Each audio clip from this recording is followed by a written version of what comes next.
They try to frame me for the pictures I paint. It's a crying shame, but I won't let them change me. I remain forever.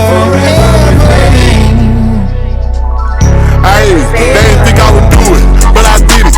Really having this shit, really winning. Was time that I thought I'd forever be sinning and spinning whatever to stand on the business. But God bless the game, did it all but a sinning.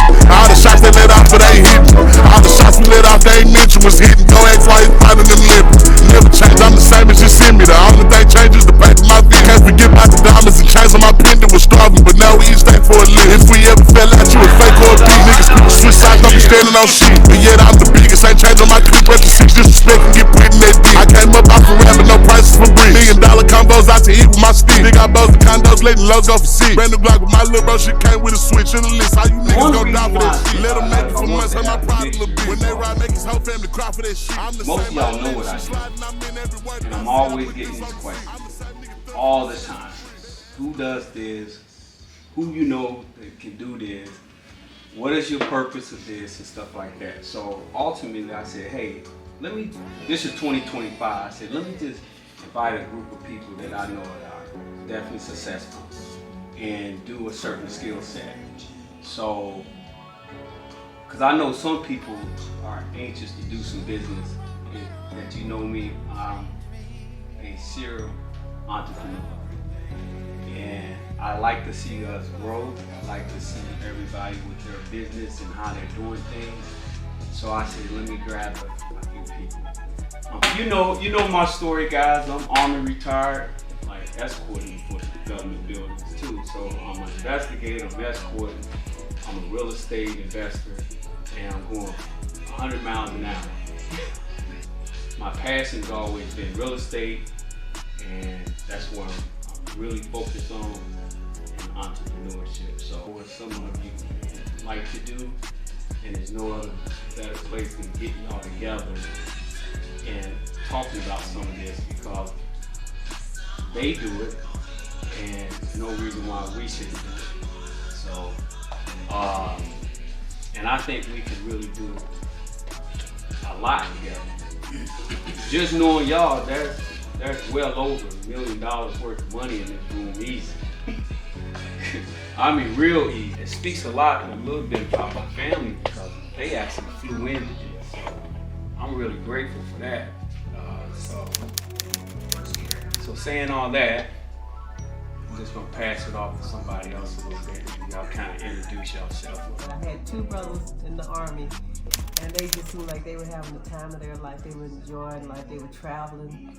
And every semester I cried and asked my parents if I could join the military, and they told me no indeed. Always my parents, my dad I think had a 6th grade education. He's still alive now. My mom, I think she got pregnant in 8th grade or something like that. So the statistics weren't there, you know, for any of us to do anything outside of what our parents did. And they're from Mississippi, they migrated to Florida. Well, I think in my household, my mom and my dad, with those limited educations, are the only ones in their families that all of their kids graduated school, high school, and went on to pursue careers. So not just leave home and go get a job. I learned from Robert Kiyosaki that I don't know if everybody's heard of Rich Dad, Poor Dad, but to be wealthy, I think in one of those equations, he said you need real estate and a business.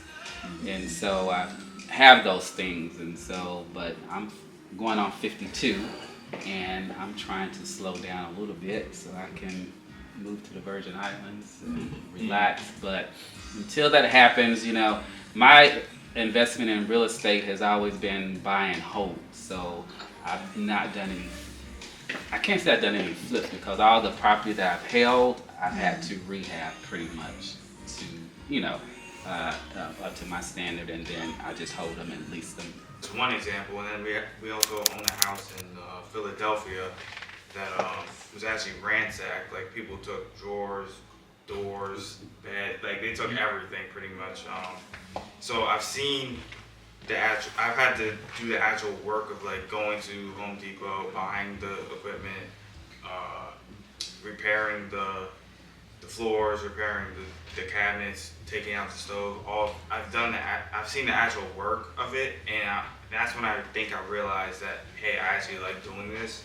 This is something I like doing. This is something I would be interested into. So, you know, it became one of my passions as I'm seeking, you know, my own career. Good place to be at 24. That age, that is awesome. I'm Lavelle Fontroy, and What's your last name, brother? Fontroy, yes, and yeah, so yes, we are related to Congressman Walter Fontroy. He's my dad's brother, and so we're native to DC. My uncle and Martin Luther King were very close. My uncle is like myself. We're all low key, so people don't know that Walter was one of the key architects of the March on Washington. My uncle, for a lot of parades that when Martin Luther King was in DC, two of my uncles and my father would drive Martin Luther King around in a convertible Mustang GT that I still own. That car was handed down to me, my father passed. So this is where the real estate comes in. My mom, who's a naturally curious person, who has a real extrovert personality, got into real estate when I was about 12. And she started showing houses.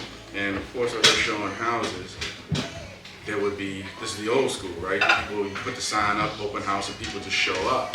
And they show up, and they show up. So she would be there by herself. A couple would show up. She's showing in the house now. One couple shows, now two couple shows, and they're waiting. And I'm sitting there with my baby brother.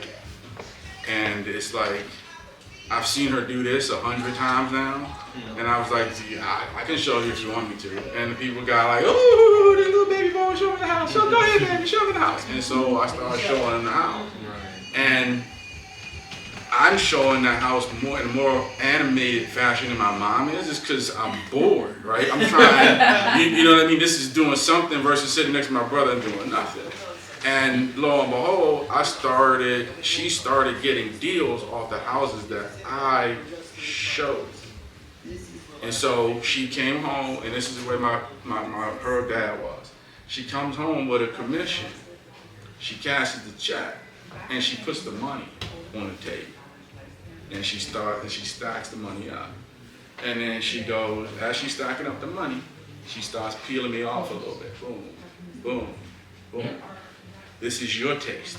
That transition, you know, I've been playing football. You know, I started sports, you know, young. I was able to go to Matha. And it's crazy. I got a million different sub stories in how we get to where we are. But, you know, the Matha, Virginia Tech.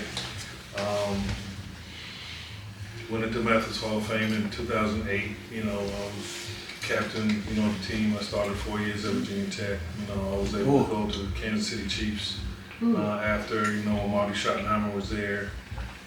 People always ask which team I like the best. I love the Chiefs, maybe because I went there first. I spent more time, you know, in Buffalo. I bounced in and out of Buffalo for a couple of years with Thurman Thomas, Jim Kelly, you know, all those guys. When they won that Super Bowl run for 4 years, but they didn't win. But they were still good guys. Then I went to Philly. With some David Herschel, Walker, you know, Randall Cunningham, you know, good guys. Still connected with a lot of those guys. When I came out of school, you know, I always knew I was going to work for myself. My degree's in computer science. I got a minor in math. But at that point, I was a young dude. Because when I went to college, my grandma and granddad, they were writing the taxes by hand. You know, I was making copies in the back room, handing them out. When I got out of school, is when the computers came out. And when we started doing the e-file and the rapid refunds. I had no intention of doing taxes, going into IT. But I helped with the tax office. Like I said, it was part-time. I started an IT company. I was doing IT. Started my own business at 29. ITs was good. I was always, you know, helping with the tax office, migrating. So, you know, that motivation, that grind, you know, from everything, you know, reported into to tax office. I started really doing IT. You know, I reported into the tax office. You know, we've been growing. I've started buying real estate. You know, families first. You know, money and all that. You know, doesn't mean anything. I did taxes. Started taxes in '56. I'm still doing some of the customers that he did when he was alive. You know, so it's a blessing and an honor. I took over 20 years ago. We were probably doing 400 or 500 customers. You know, it was kind of a part-time job for low people, you know, everybody in the family. But I knew from the beginning that I wanted to have something bigger. You know, something that my kids could come in and join. And you know, now we're doing 25, 3,000, you know, like customers, you know, a year. My son is there. Like I said, I'm very blessed and fortunate in so many ways, you know. So I try to keep it focused. I would always talk to Trent about retiring. It's like, man, I can't wait till I retire. I don't know what I'm gonna do. But I know one thing for sure, I was not going to work for nobody else. I was like, I don't know, if I don't have enough money or whatever, I'll make it work. I said, I did not want to work for anyone else. And Trent kept saying, well, Dreamer, don't feel like you gotta work for somebody else. You can always work for yourself. So he started planting the seed. And at this time, I was 15 years in. So it was right at that time that I was doing my 5-year plan. So as Trent told the story earlier, we got a house after my mom passed.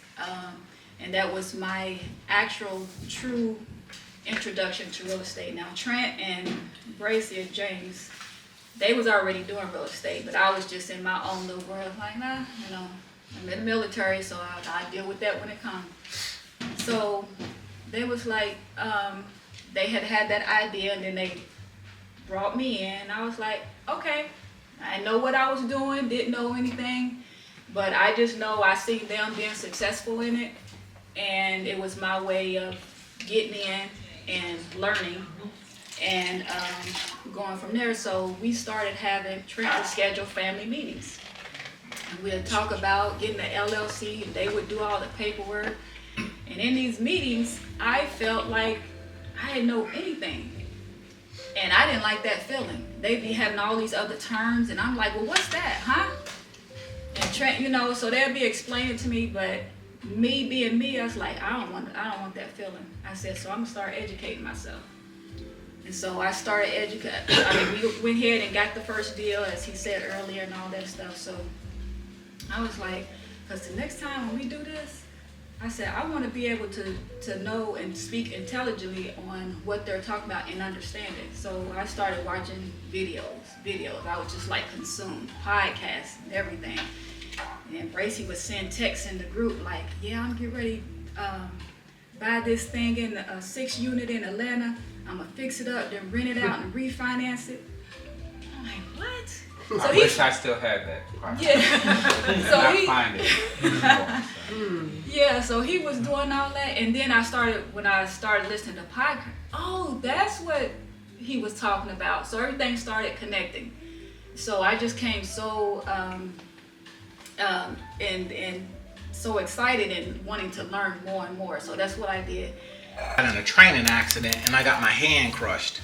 And so, you know, part of being in the Army is you got to be able to shoot. Well, I can't even get my hand around the trigger anymore. So they're talking about throwing me out. What's I going to do, you know? Where am I going to live? Where am I going to get food from? So I had to actually try to do wide arm push-ups, you know, so I could do the push-ups. And I actually went from shooting right-handed to left-handed, fighting to keep my job. My father just had a stroke, and I'm praying, God, you know, how I'm going to help my family. E5 pay wasn't that much at the time. And they said, oh, there's recruiting pay, and you'll put me near home? You know, I've been praying, God, give me an answer, you know, how am I going to help my family? I mean, it was bad. But because of that stress, it forced me to do something I wouldn't have ordinarily done. So I stopped trying to sell the Army, and I just started to say, how can I use this to help people? Sure enough, doubled my production that very month, tripled it the next month, and I'm getting an award for being the top new recruiter. Then the next year, I'm the top recruiter of everybody, getting all the trophies. Then I became a station commander, and I told everybody who came out of school, stop trying to be a recruiter. I don't care what they taught you. Go out here and help people. So I stayed in 27 years until the retirement check was going to be at least enough to cover my mortgage. I've never been any other job except the Army my whole life since I was 17 years old. I'm like, don't even know how to fill out a resume. I'm applying for jobs everywhere, all over the place. I send the resume, get hired on the spot. Remember, I have no goals and ambitions. I'm just being blessed all along the way. One day, I see on Facebook a reel with Trent on there. I'm seeing some drywall, and I'm thinking, oh, well, Trent must be working on his basement or something. I hadn't talked to Trent in a while because he got out, and I was still in because I was scared. So I hit him up. I had talked to Trent, 7, 8 years because he retired. And I said, Trent, hey, you doing some drywall and stuff? That your basement? He said, no, this is one of my investment properties. I'm like, investment properties? Yeah, Lane, I told you when I got out of the Army, I'm not working for nobody. And he said, Lane, people be coming to me all the time, asking me this and this. But when it come down to it, they don't want to do that.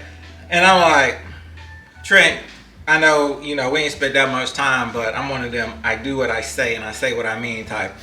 Yeah, all right, well, if you're really interested, then here, you go do some research, REIA. And so I'm like, okay. I went there, I'm seeing what the meeting is and everything, and I go there. I'm like, serious, because I want to do what Trent's doing. And I look in the back of the room, Trent shows up to check to see if I showed up. He want to see if I'm serious or not. And so then he says, okay, well, he must be serious. He came all the way up here to Baltimore to go one of these things here. I'm doing the training. We go on a field trip. Trent's in there too. And we come across this house. And I'm like, he said, you know what, we should make an offer on this house. Just like that. He said, yeah, they can say yes or no. He calls me up. Really good deal. And says, hey, I offered them this. They countered with this. This is a really good deal here. And my wife says, go for it. Everybody told me in my life, go take the risk. Go do it. Go follow your dream. I wasn't even that interested in the flipping part. I was interested in the construction part, what my father taught me to do. I wanted to bring that dream to fruition.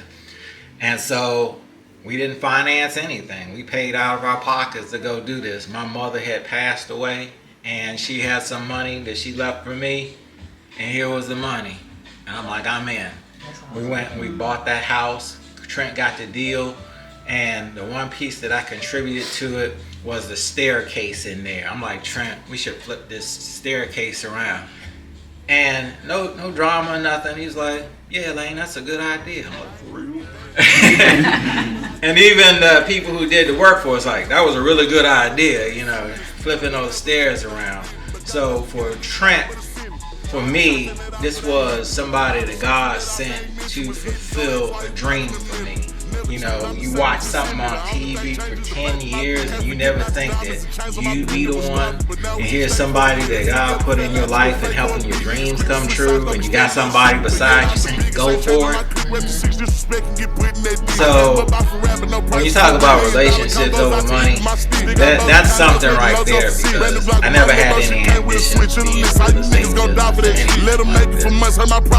When they ride, make his whole family cry for that shit. I'm the same, I let shit sliding. I'm in every word that I said. I put this on the seat. I'm the same nigga thug from the cell to the bridge. Better ask about X. Matter of fact, come and see how this rap shit help me nothing to me. I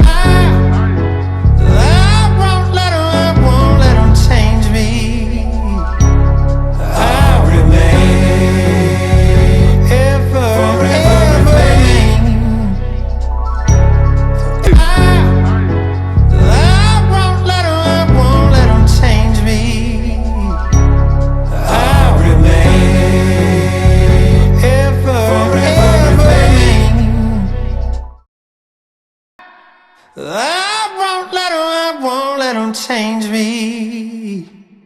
I'll remain